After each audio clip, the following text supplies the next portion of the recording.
Hello, everybody. This is Donna Cravata, and we're back for another Real 50 over 50 interview. We had some technical difficulties, so we're recording on Zoom, but we will be sharing this on all the platforms, so you'll be seeing it. We're just unfortunately not able to do it live. While you're watching the replay, if you have any questions, comments, tag us in the comment section, and we will come and keep the conversation going. But today, I want to introduce you to Trish Appello, and she is a filmmaker, a storyteller, and the creative force behind the comedic series, the FU 50s. After her kids grew up, Trish decided it was finally mommy's turn, and she jumped into independent filmmaking. She brings women's stories front and center, turning her own journey into a rallying cry for anyone refusing to shrink back in midlife and beyond. The FU 50s isn't just a series, it's about redefining what thriving after 50 really looks like. And she's a living example of what happens. I am. Welcome. Thank you, Donna. Thank you for having me. This is great. I'm so happy to be here. Yeah, I'm excited to share your story. So, how did this whole thing come Oh about? What boy, happened? how did well, I look at myself as someone who most likely should have been in this industry all along, but as in the 80s when we went to work, I found a stable job with good benefits because Yeah, that's what we were supposed to do. and So, stay there for 30 or 40 years, yes, retire, die 2 weeks right. later, and it's done. Right, that was the way, no, good benefits. So I was going to study acting in college and I opted not to. Mhm, So, long story short, I fast forward to turning 55. I happened to go to Sundance because I was a fan of independent films all my life and a very big fan of Robert Redford's and what he did for the independent film community. And it was there, I went as a fan and I loved every minute of it. And when I came back, there was an opportunity to volunteer at the Nassau County Film Office. mhm, Most counties have a film commission that's mhm. available for filmmakers if they're looking to film in that county to reach out and they can get guidance with locations and permits. And it is done to bring filming to the counties. So I reached out to the Nassau County Film Commission. I was a volunteer there, and then they asked me to volunteer for the Long Island International Film Expo, which is a film festival that was running, I think at that time it was in its 20th year. Now that was in 2015. So now it may be hitting its 30th year. Mhm. And it was there that I found my passion and my people. And when you speak to these filmmakers and you see I used to run all the Q&As. It was a very hands-on festival, but I did the Q&As with the filmmakers, and to hear their stories and hear what they created and put up on the screen and how long it took, I loved asking that question for the audience to realize that they shot this feature in 20 days on a Mhm. minimal budget. And there's so much blood, sweat, and tears that comes from independent filmmaking and the ways that they can, using different sets to mimic another set or mimic, another area. It's just you get very creative. Yeah, Besides you being have to creative, you get maximize everything. really creative, and you Hmm. want every dollar that is spent to be up on that screen. And Hmm. there's some of the most heartwarming stories I have heard is from these independent filmmakers from all over the world as well. Um, Very quickly, I was doing at this film festival, I was reading sides along with actors who were doing a directors panel showing their art to directors to perhaps work together in the future. And I was reading the sides, which is reading the script along with the actors. And I felt if I spoke in a character, I'd be helping them. And Hmm. little did I know one director literally stopped and said, "You." And I honestly thought, I'm getting fired from my volunteer job. And he goes, "You're good, and I want you to know it." And I'm like, I think the time's now. long story short, went into working on background, which is where a lot of actors get started. Registered with central casting, which is a thing, central casting. And I did background season 6 of Orange is the New Black, recurring background. I was on 10 episodes, Billions, SVU, or a lot of the Mrs. Maisel. I was on the Hmm. pilot. A lot of the shows that are filmed in the New York City, Brooklyn, Queens area. Hmm. From there, I started auditioning for parts, and I started getting parts for commercials. And then I got an agent. It was a great ride. But unfortunately the ride ended in COVID. Mm. And it was then I decided, what do I really want to do? Because I started working on independent films that are being filmed in the area of Nassau County, and I realized I was leaning more towards a producer. So I enrolled in UCLA Independent Film Producing Certificate, UCLA Extension, and that's what I did during COVID. I went to school for 2.5 years. Hmm. And it was there.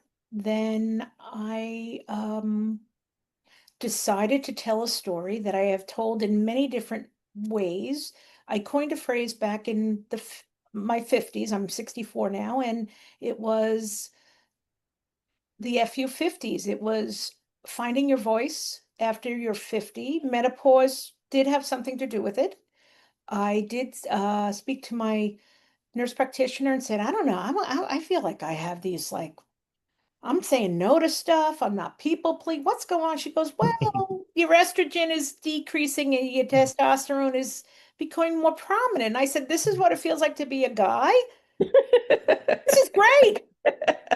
This is Why'd I great. wait so long? And I was like, oh my God. She goes, those damn ovaries. I'm like, oh, I bet, yes, those damn ovaries. So I That's a stopped. title right there. Oy Yeah, those vey, damn those damn ovaries. ovaries. So I decided to do a proof of concept, which is it's a sample of what you can do or what your story's about to show producers or development, producing development, production companies to partner with to show what your story's about. And I literally filmed in my home March of 2024. It was St. Patrick's Day because my kids who were in the film with me weren't happy that it was on St. Patrick's Day, but it worked out. I wrote the script, hired every single uh production person, DP, which is the director of photography, which is the camera person, director I hired, sound, uh grip. I mean, there's a lot of the production assistants. I hired them all, asked all my friends if they could either uh, participate in it, and some did, and what some who couldn't made food Hmm. and donated food. And we had the nice Italian moms who were donating some nice, great Italian food. That's what got a lot of people. They're like Italian, because on a set, food is very, very, very important. So we had some great food. We had a great cast. We had a great 2 days. I was involved in the editing. I was involved in the scoring, Mm. which honestly was probably one of my favorite. They have a computer screen that I said I wanted the scoring to sound a little vintage, and they would literally press a button and the score would sound like it was being played on a album from the Hmm. 70s. Hmm. And then I screened it. I rented a theater, screened it for my friends and family in November of 2024. Thought I was done, and I'm like, I don't think I'm done. And now I'm developing the proof of concept into a series, and I've already pitched to a Hollywood production company. That's amazing. It is amazing. And to a streamer, a new streamer, Mm. I've already pitched. I'm writing a script. I'm going to be taking a script writing, never wrote a script before. Taking a Hmm. script writing course with Sundance. Sundance does some phenomenal programs. Yeah. And I am heading back to Sundance in January to Oh, that's amazing. network. And let me tell you what the series is about. It's about women who are pretty much approaching 50, over 50, maybe in their 60s, who are who flip the script on fading into the background, Hmm. um, and are living the next chapter their way. So now this is above and beyond what you've already done. Yes. Okay. This is my proof of concept. I wanted to incorporate my nurse practitioner who phenomenal, Peggy O'Donnell, who um, got her doctorate in nursing, nurse practitioner in her 60s. Um, I'm such a fan of hers. She is the epitome of someone who has created her next chapter for herself. Hmm. Smart as a whip and just a phenomenal human being. And I had two other friends of mine, one who got her mental health therapy license at 48, and the other started her family law practice at in her late 30s. And I Okay. had them act as a panel of, I had the filmed a parody versus docu, and I kind of combined them together. And it was where I started was when I did this proof of concept was with Don Lemon saying that Nikki Haley was past her prime at 51 to run for president.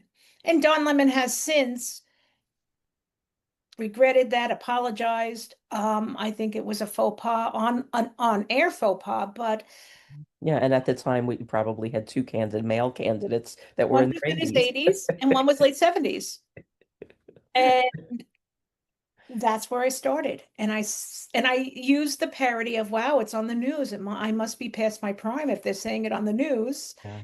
And what we did is we went shopping for our house coats. And if you remember back in the Yeah, day, you grew yes, up in yes. Brooklyn, you remember the house coats. Schmoptas. They were schmoptas. There were schmatzes. It was not necessarily pajamas, but it was something you could wear in the house and you could throw a coat on if the lady Uh-huh. they wanted to go to the butcher to get the Yeah. fresh meat for dinner.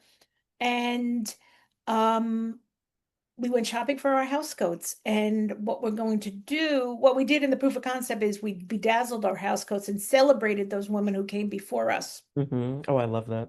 Yeah, we celebrated the women who came before us. And now in the series, I realized that was more of a standalone. Hmm. Now in the series, I've developed it to a four-woman lead, which is the four-woman format, which is so popular and works so well in Golden Girls, in Girls, in Sex Hmm. and the City, in Girlfriends, in Desperate Housewives. Yeah. And it is showcasing women who are going through perhaps the same thing at the same time, but maybe are experiencing different things regarding menopause and aging in America and what that looks like. And then there's a common thread, that common There's thread a of common beauty. thread. Hmm. Yes. So that is how, and we are positioning this as after girl, post girls, but pre Golden Girls. Hmm. And we land like in that. Even though Golden Girls, they were like in their 40s, weren't they? I think they were, but they were portraying women in their 60s, I believe. But that's what we wanted to. It's a good play on words, post Hmm. girls, but before Golden Girls. Hmm. And it's called, again, the FU 50s, and it's just pushing back on societal norms of how Hmm. women should age in America. And That's cool.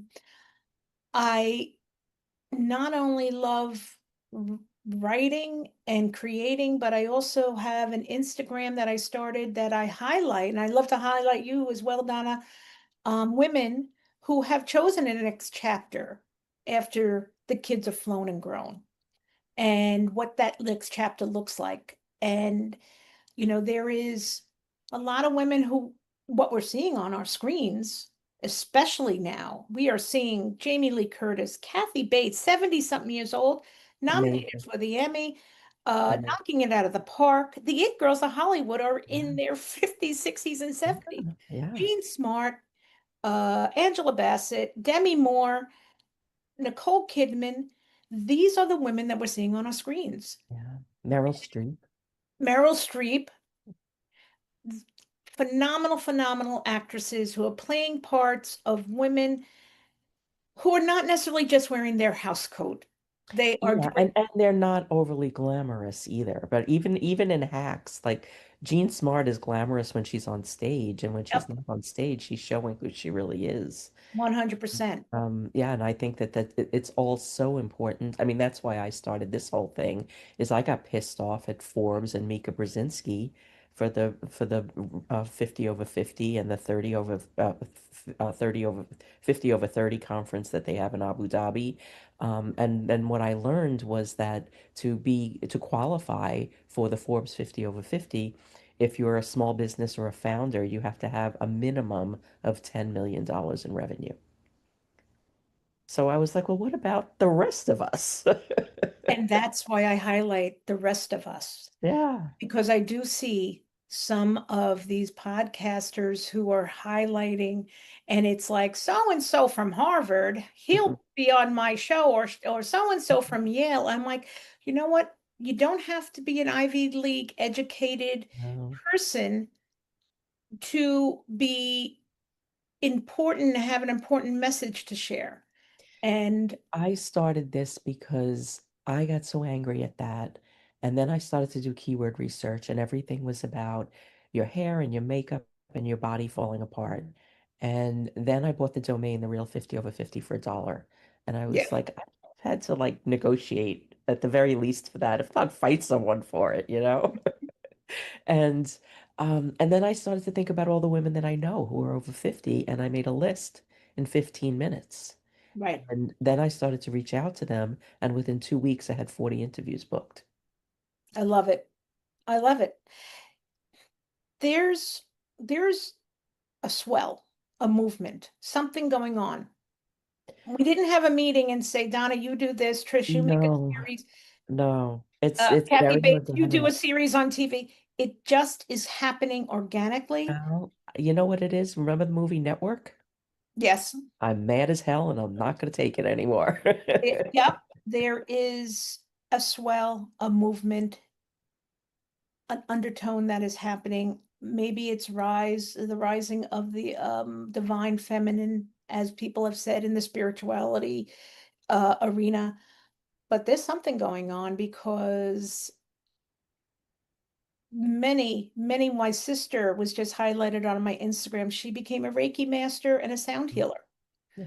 Another woman who was highlighted is pro aging and has t-shirt line.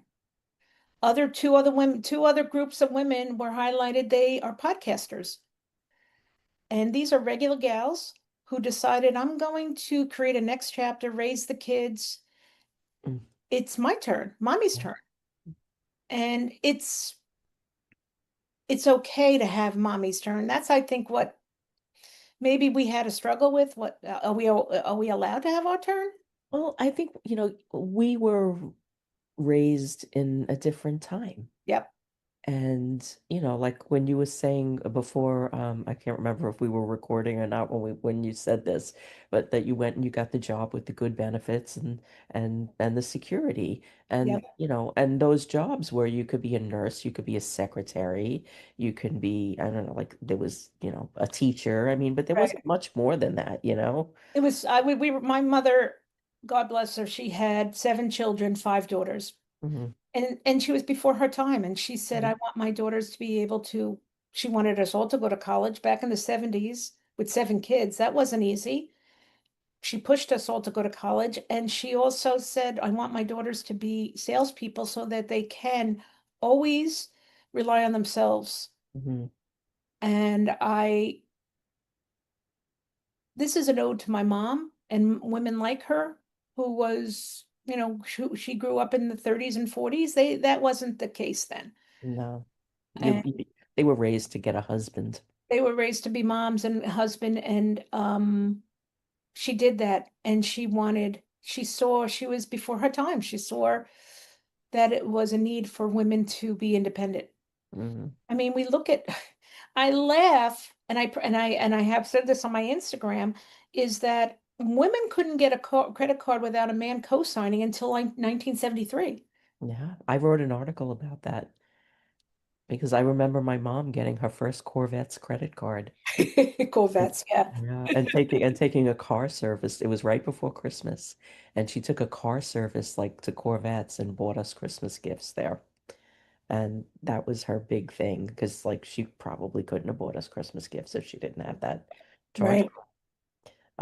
Yeah, and what I also shared in that article is when I bought my first car, I had to take out a car loan, and it was $1,800.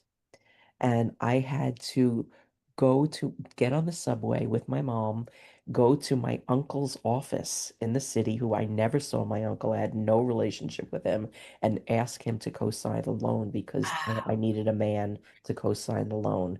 And I didn't. My dad left when I was young, so there was no one else to ask. And Wow. to this day, that was one of the most demoralizing experiences of my life. And women who came before us had to fight for Yeah, their freedom from that. yeah, And I wouldn't be able to be doing what I'm doing if I didn't have those women before us fighting for that. yeah. And then, going even back to the Hollywood was not kind to women over aging, was not kind. Well, it wasn't kind to women, younger women either, But there brutalized was, them for their beauty.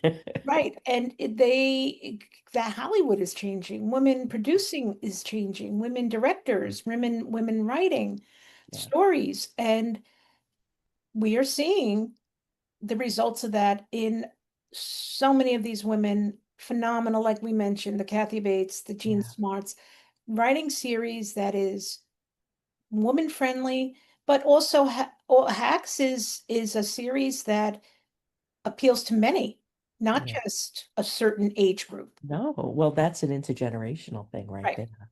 And Golden Girls stands on its own. yeah, And if you write a great story, you have great acting, and Golden Girls had a lot of lessons within the writing.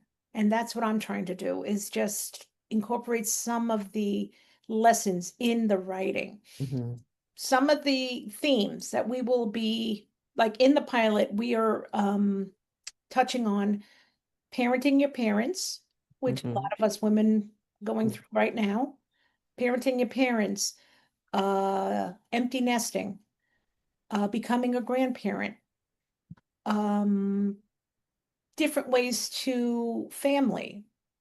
Uh, we have a woman, a queer character who is standing up for herself, and because she chooses not to have children and she's a dog mom, there's different ways to family. Let's not just try to put everyone in one hmm box. Yeah, So these are great themes that are pertinent to women our age, but also are universal because everyone has a mom, you may have a yeah. mom, You, you you have an you aunt, relate on some a level. neighbor, an Yeah. aunt, a daughter. hmm Um, and I dedicate this series to my daughter and to all the daughters because we may not all be moms, we may not all be wives, but we all are daughters.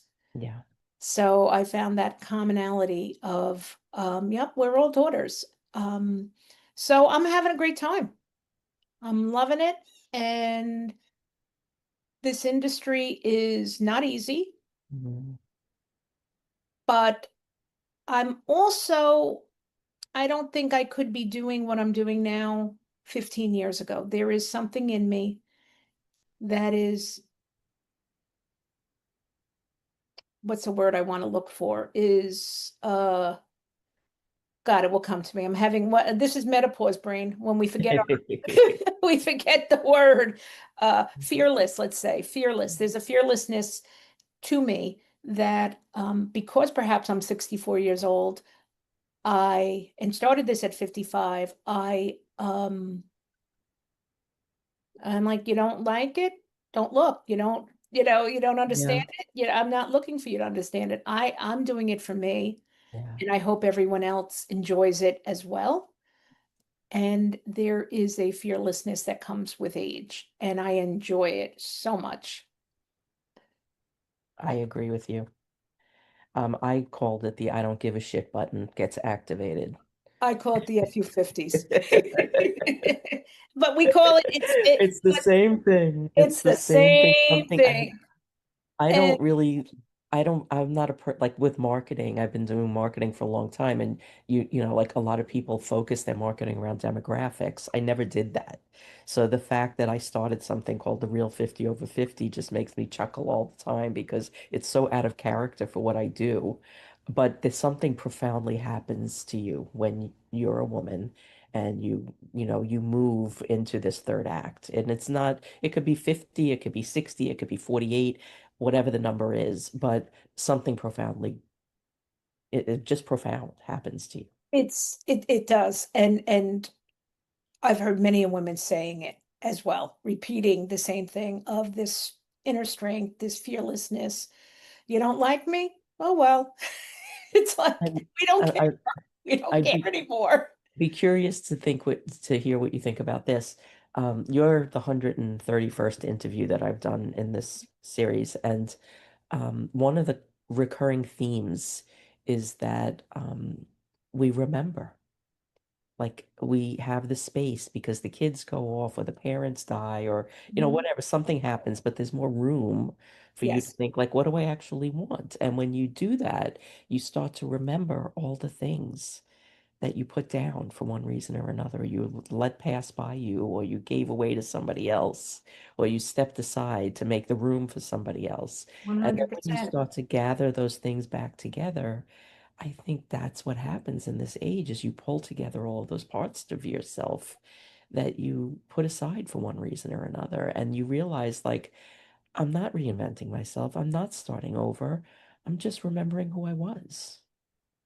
Yes, it's coming home to yourself again. Um, Whatever, be it that if you became a mom or if you became a wife or if you became a corporate, whatever your path was as a woman, as you age, you get to come home to yourself, to be Trish Mhm. and or Donna, and it's you come in with a lot more smarts, a lot more under your belt, a lot more life lived, and it's a wonderful, wonderful feeling. And I'm really happy that I have embraced it. Yeah. And I love watching other women embrace it as well. Warms my heart, makes me happy. Yeah. There's lots of these little like, over 50 communities popping up all over the place. And I get this, you'll probably appreciate this. I get this vision in my head all the time of the mob movies from like the 60s where all the big heads of these mob families gather in Florida or in Cuba and like, figure out what's next, right? Right. And I think like we need to do this. These little different factions are not going to be beneficial to us. We need to pull this all together and be a real movement. Yes, I feel there's hundreds of little movements. Maybe that's on your docket, Donna. You seem to It have a keeps really big coming up. handle. You have a great handle on it. A conference. I mean, you were saying there's a conference in Dubai or somewhere that Well, is, that's the Forbes, they were 30 over 50 conference they do every year. So that's where they bring together the 30-year-olds to the 50-year-olds. all right. And they So, bring but them you have to to have 10 million. Yeah, you need to be part of the Forbes 50 over 50 if you're a small business or a founder. You need revenues of a minimum of $10 million. Mhm. So I hope you brought your $10 million. No, I didn't. I'm just shy. I have 999.96 million. Shoot, I could use a penny.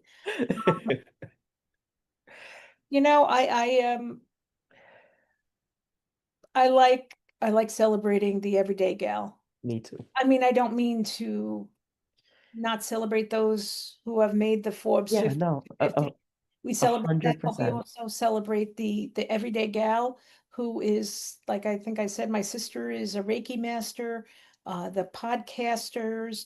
I have a woman who started tarot card reading. She works 9 to 5 and loves it. Hmm. Um, I have another woman who is doing resetting nervous system with tapping. Yeah. I'm going to be highlighting her. And these are women that I've met along the way. My Yeah. nurse practitioner got her doctorate in her 60s, people starting their therapy practice in their late 40s, early 50s. There's a lot of us, There's a and lot of us. let's celebrate. Yeah. Yeah. I mean, this is my whole world. I stopped working with big companies because I want to help people that are doing this create businesses that they can have for as long as they want them. And that's wonderful. And I appreciate that because support is essential. And even though we have that, we don't care, it's twofold. Having support is meaningful and helpful because this can be a very scary road. It can, and I can tell you that um, the um, the blood-sucking people that are out there waiting for a woman who is 50 or 60 or even 70 years old looking to start a business, they're out there and you are a prime target. And I want to be that person that shows up right in front of that one. Yes. Yep. Uh, when I was, the doubts that I had when I was like, I'm going to make a movie in my house. Mhm. Oh my gosh, the doubts. It would always come at 9 o'clock at night. Yeah. And I'm like, who do I think I am?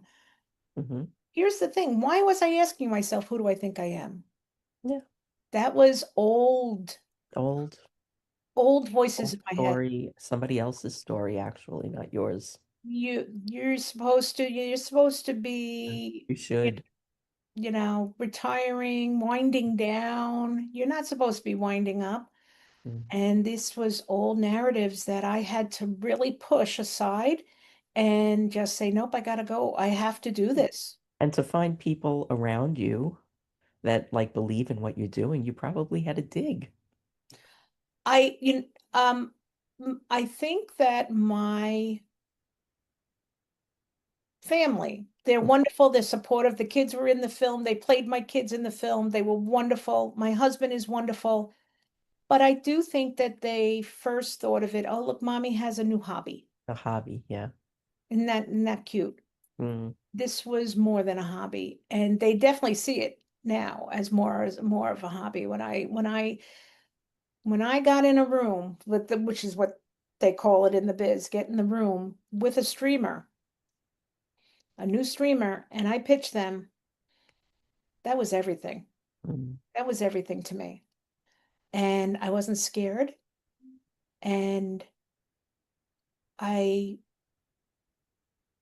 gave my spiel.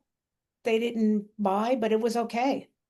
Because this is a business of a lot of no's. yeah, But I got in there yeah. and I never thought I could.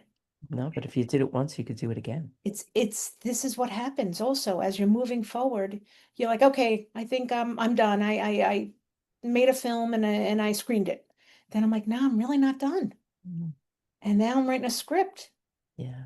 And then I was coached writing a script. I don't know how I stumbled upon this, but I wrote a script, my first script for the proof of concept, with an Oscar nominated screenwriter. Mm, How'd I get there? But I did. you did I did some because what you're doing isn't optional. Yeah, It's not optional. You don't have a choice. I was meant to do it. Yeah. And The opportunities will come up. Did you ever read the book Big Magic by Elizabeth Gilbert? no. She has this theory around opportunities. Hmm. Opportunities are floating all around us. And if we don't take them, they go to somebody else. Right. I really think, like after having all of these conversations and like living this life that I'm living, that they're clouded when we're younger. They're clouded by all the things around us. And when we get older, we can see them more clearly. 100%. Um, Plus, when you've lived a life and you're in your 50s, and be it again, if you corporate or stay home mom, uh, whatever your choice was, and both choices are okay, which we have to acknowledge as well and start saying that any choice a woman makes is okay. It's right for her and should be respected. Hmm. Um, you there's a bevy of information, and by living to 50 that you acquire that helps you with this next chapter. You don't realize it at the time when you're living through it, but when you come out the other side and you're like, "Whew, that was a little hard, but I learned a lot." Yeah. Um, one of my catalysts to getting here was my volunteerism Hmm. and creating different programs through volunteerism, because I was able to create, like, I was able to contact legislation. I called the CDC asking for, if kids don't, this is when my kids were in school, I was involved with the PTA, became a PTA president. And I really embraced what I was doing and wanted better for my community and better for the kids and the school district.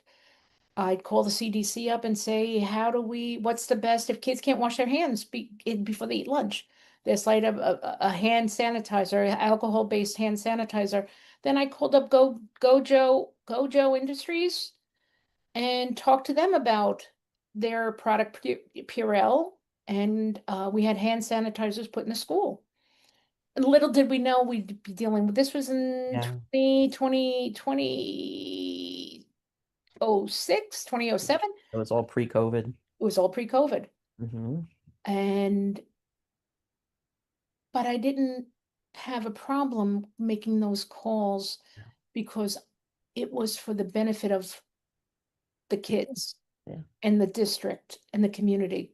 But what you were doing is you were doing proof of concept back then too, and the concept was you. Yeah. I don't think if I didn't have that volunteerism from my community that I would be here now. Everything led Yeah, me here. And I love absolutely. that. That's what I was saying before, is like with these things that happen along the way, when we gather them all together, we realize all of the things that we've accomplished. And It's I do that in my work. I help people realize what they've already accomplished because they come to me after they've usually had a bad experience with somebody ripping them off. So they think, oh, I can't do this. And what I do is I show them they already have. And right, it changes them. You can see them right. change right in front of your eyes. It's unbelievable. Right. And we can tend to concentrate on the negative and not necessarily all those positives, Yeah. um, attributes that we collected along the way. But I also think as women, we just do. We don't think about what we're doing. We don't think about who, like, do we get permission from somebody? If we're doing it for the benefit of somebody else, like you just said with the volunteering, Mhm. like, don't get in our way. This is mama bear Oh, energy, yeah, yeah. That's what it was. It was Like, like, you know what? Get yeah, out of my way. yeah. I had a lot of naysayers. It's like, move out of the way. But when you stop and then you reflect back on all of those times where you've done that, and then you kind of bring that in as experience, that changes who you are fundamentally because now you've got this, they're not just things that you did, these are actual accomplishments. I 100%. don't think we view them as accomplishments as we're just kind of moving through life. There's In this industry that I've chosen to be in, there is a lot of fame. There's a lot of glitz, there's a lot of glamour. Um, at first you can get caught up in the fangirling of it. Mm. And then once you move forward, like writing a script and executive producing a film in your home over 2 days, it becomes the work. It becomes part of you. It becomes your profession. And the fangirling goes to the wayside. Yeah. And all of that, what I did, I don't think I would have able to do without my volunteerism and being a PTA president. Yeah. Was some of the best experience. You run a small business, so to speak, overseeing a budget, overseeing members. Mm-hmm. So Lots of customer service. Lots of customer service, lots of pivoting, lots of putting fires out, lots of stuff that goes into it that we have gathered in our everyday life that we don't even know we have these tools. Yeah, And then when we're asked to use the tools, we just, oh, there, yeah, now I know how to do that. Yeah, I know how to do that. We're good pivoters. We're good yep, multitaskers. we are. We are. So this has all been really fun to hear all of this. I love what you're doing. I have tons of people to introduce you to. Oh, wonderful. I appreciate that. But we need to wrap this up. I will put all the links on how you can connect with Trish in the comments. And if you know anyone that needs to, showcase her films, get out and get You in know, touch with production me. companies or streamers, Yeah, president whatever. of Netflix, send them my way. Yeah, we're going to get this out into the world, and she will represent us well. And it has been an absolute pleasure to spend some time with you today and learn more about what you're doing and how you're really trying to make an impact for us, for all of us. You tell our Yes, it stories. is. It starts with me, but then it ripples to everyone, Yeah. other me's. And Like, you know it's not going to end after this one, right? oh, brother. Well, yeah, maybe. Well, probably not. Because I It love won't. it so much. Yeah, I love it it. won't. It And when won't. you see where I was a year ago to where I am now, you're like, wow, wow. Um, but if I can leave you with any end Yes. Yes. Please give us a is wisdom bomb. step out of your comfort zone, do something that challenges you, learn from it. It is, and when you get to the other side of it, you will look back and say, I did that. Hmm. I did that. And there is nothing better than that, than standing in your accomplishments and knowing that you pushed yourself out of your comfort zone to get there. It's nothing better. I agree 100%. Well, thank you so much. And thank you for being patient with the tech difficulties. Not a problem. All right, Donna, And I'll talk to you soon. yes, And yes, bye, yes. everyone. Thanks for listening and watching.